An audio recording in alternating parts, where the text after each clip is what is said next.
ಸವಿ kitchen ಕನ್ನಡಕ್ಕೆ ಸ್ವಾಗತ. ಮನೆಯಲ್ಲಿ ಸೋರೆಕಾಯಿ ಇದ್ದರೆ ಏನು ಮಾಡೋದು ಅಂತ ತಿಳಿದೇ ಇದ್ದಾಗ ಈ ಸೂಪರ್ ಟೇಸ್ಟಿ ಬ್ರೇಕ್ಫಾಸ್ಟ್ನ ಒಂದು ಸಲ ಟ್ರೈ ಮಾಡಿ. ಇದಕ್ಕೆ ಸೋರೆಕಾಯಿ ಹಾಕಿದ್ದೀರಾ ಅಂತಲೂ ಯಾರೂ ಐಡೆಂಟಿಫೈ ಮಾಡೋದಕ್ಕಾಗೋದಿಲ್ಲ. ಬನ್ನಿ ತಡ ಮಾಡದೆ ಶುರು ಮಾಡೋಣ. ಸೋರೆಕಾಯಿ ಸಿಪ್ಪೆ ತೆಗೆದು ಹಾಗೆ ಆ ಸೀಡ್ಸ್ ಏನಾದರೂ ಇದ್ದರೆ ಅದನ್ನು ತೆಗೆದು ವಾಶ್ ಮಾಡಿಕೊಂಡು 2 ಕಪ್ ಆಗುವಷ್ಟು ಸೋರೆಕಾಯಿನ ಜಾರ್ಗೆ ಹಾಕ್ಕೊಂಡು ಬೇಕಾದರೆ ಒಂದು ಸ್ವಲ್ಪ ನೀರು ಹಾಕ್ಕೊಂಡು ಪೇಸ್ಟ್ ಥರ ನುಣ್ಣಗೆ ಗ್ರೈಂಡ್ ಮಾಡ್ಕೊಳ್ಳಿ.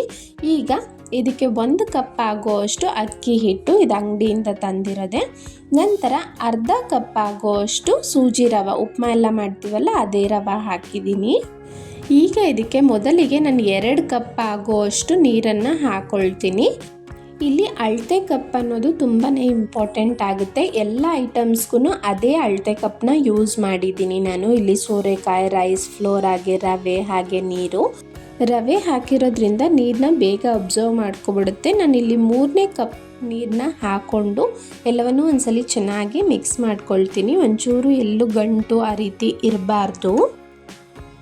15 ನಿಮಿಷ ಇದನ್ನು ನೆನೆಯೋದಕ್ಕೆ ಬಿಡೋಣ. ರವೆ ಹಾಕಿರೋದ್ರಿಂದ ಸ್ವಲ್ಪ ಅದೆಲ್ಲ ನೆನೀಲಿ ಅನ್ನೋದಕ್ಕೋಸ್ಕರ ನಾನು ಸುಮಾರು ಇಲ್ಲಿ 15ರಿಂದ 20 ನಿಮಿಷ ನೆನೆಯೋದಕ್ಕೆ ಬಿಟ್ಟಿದ್ದೆ. ನೋಡಿ, ರವೆ ಎಲ್ಲ ನೀರನ್ನ ಅಬ್ಸರ್ವ್ ಮಾಡ್ಕೊಂಡಿದೆ, ಗಟ್ಟಿಯಾಗಿದೆ ಅಲ್ಲ. ನಾನು ಮತ್ತೆ 1.5 ಕಪ್ ನೀರು ಹಾಕ್ಕೊಂಡಿದ್ದೀನಿ. ನಾನು ಹೇಳ್ದಾಗೆ 1 ಕಪ್ ಅಕ್ಕಿ ಹಿಟ್ಟಿಗೆ 4.25 ಕಪ್ ಆಗುವಷ್ಟು ನೀರು ಬೇಕಾಗುತ್ತೆ. ನಾನು ಮುಂದೆ ತೋರಿಸ್ತೀನಿ ಹೆಂಚು ಮೇಲೆ ಹಾಕಿದಾಗ ಎಷ್ಟು ತೆಳ್ಳಗಿರಬೇಕು ಅಂತ. ಈಗ ಇದಕ್ಕೆ ರುಚಿಗೆ ತಕ್ಕಷ್ಟು ಉಪ್ಪನ್ನು ಹಾಕ್ಕೊಳ್ತಾ ಇದ್ದೀನಿ.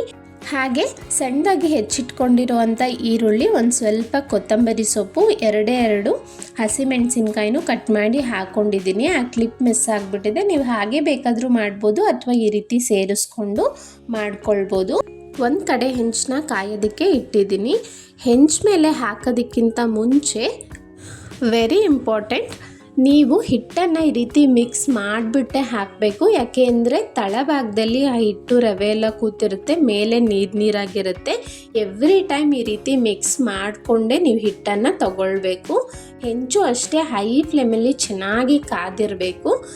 ನೋಡಿ, ದೋಸೆ ಹಿಟ್ಟನ್ನು ಹಾಕಬೇಕಾದ್ರೆ ಈ ರೀತಿ ಗುಳ್ಳೆ ಬರಬೇಕು. ಈ ರೀತಿ ಬಂದರೆ ನಿಮಗೆ ಕನ್ಸಿಸ್ಟೆನ್ಸಿ ಪರ್ಫೆಕ್ಟಾಗಿದೆ ಅಂತ ಅರ್ಥ.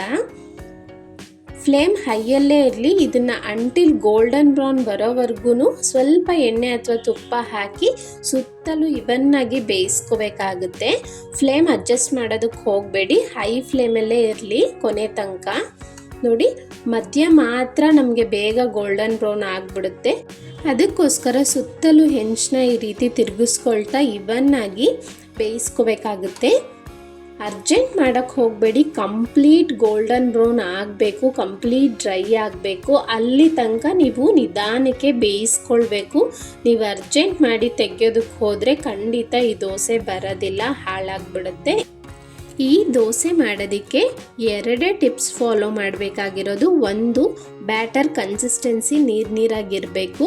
ಹಾಗೆ ಹೆಂಚು ಮೇಲೆ ಬೇಗ ತೆಗೆಯೋದಕ್ಕೆ ಹೋಗಬೇಡಿ. ಕಂಪ್ಲೀಟಾಗಿ ಸುತ್ತ ಗೋಲ್ಡನ್ ಬ್ರೌನ್ ಆದರೆ ನಿಮಗೆ ಗೊತ್ತಾಗ್ಬಿಡುತ್ತೆ ತೆಗಿಬೇಕು ಅಂತ. ನೋಡಿ, ಎಷ್ಟು ಟ್ರಾನ್ಸ್ಪರೆಂಟ್ ಆಗಿದೆ, ಅಷ್ಟೇ ಟೇಸ್ಟಿಯಾಗಿರುತ್ತೆ, ಹೆಲ್ತಿ ಕೂಡ. ಯಾರೆಲ್ಲ ಸೋರೆಕಾಯಿ ತಿನ್ನೋದಿಲ್ಲ, ಒಂದ್ಸಲ ಈ ರೀತಿ ಮಾಡಿಕೊಡಿ. ಇದರಲ್ಲಿ ಸೋರೆಕಾಯಿ ಹಾಕಿದ್ದೀವಿ ಅಂತ ಖಂಡಿತ ಗೊತ್ತಾಗೋದಿಲ್ಲ. ಟ್ರಾನ್ಸ್ಪರೆಂಟಾಗಿ ತುಂಬ ಚೆನ್ನಾಗಿ ಬಂದಿತ್ತು. ಯಾವುದೇ ಚಟ್ನಿ ಜೊತೆನೂ ಒಳ್ಳೆ ಕಾಂಬಿನೇಷನ್ ಅಂತ ಹೇಳ್ಬೋದು. ಇದಕ್ಕಿನ್ನೂ ಕ್ಯಾರೆಟ್ ತುರಿ ಬೇಕಾದರೂ ಸೇರಿಸ್ಕೊಂಡು ಮಾಡಿಕೊಡ್ಬೋದು ಮಕ್ಕಳಿಗೆ.